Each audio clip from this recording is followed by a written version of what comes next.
Hello, I'm reading this story called The Very Greedy Bee. In a busy, buzzy beehive lived a very greedy bee. All the other bees worked hard making honey and cleaning the hive. But the greedy bee spent all day gobbling pollen and guzzling nectar. Slurp, slurp, burp. Slurp, slurp, burp. The greedy bee wouldn't share his nectar with anyone. He wouldn't even let a tired ladybug sit on his flower. "Find your own flower," he shouted. "This one's mine. Mine."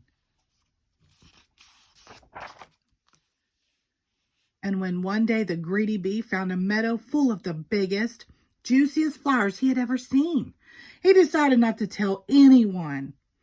"Yummy," he buzzed. "Lots and lots of flowers, and they're all for me. Wow." The greedy bee whizzed and bizzed from flower to flower, slurping and burping and growing fatter and fatter and fatter and fatter. At last his tummy was full and he settled down on a big pink flower in the warm yellow sunshine and fell fast asleep. When the greedy bee woke up, it was dark.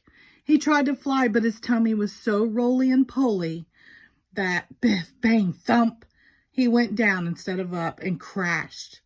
Biff, bang, thump to the ground. "I'm scared," cried the greedy bee, "and I don't know how to get home." Then he saw two glowing eyes in the long grass. "Eek!" he cried. "A monster is coming to eat me." But it wasn't a monster. It was two friendly fireflies, their bottoms glowing in the dark. "What's wrong?" they asked. "I'm too full to fly," wailed the greedy bee, "and I can't walk home in the dark." "Follow us," said the fireflies, and they all set off on the long, long journey home. Through forests of flowers and squishy mud, over the hills and under the stars, trudged the greedy bee. He had never walked so far, and he was very tired. "Nearly there," called the fireflies. Then they heard the swoosh of rushing water. "I'm almost home," cried the greedy bee excitedly. "It's the stream."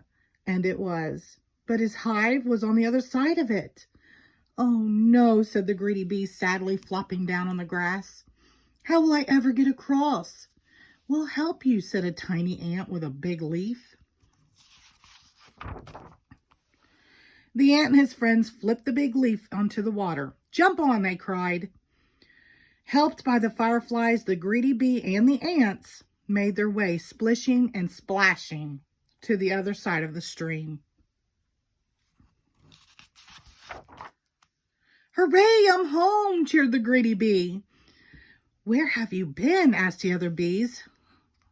"I overslurped," said the greedy bee. "I would never have made it home if my new friends hadn't been so kind. Now I'm going to share my best honey with them. Would you like some too?" "Yes," said the other bees. "Let's have a party." Everyone enjoyed a midnight feast of yummy, runny honey. All except for one very sleepy, very happy, but not so greedy bee. The end. Thank you.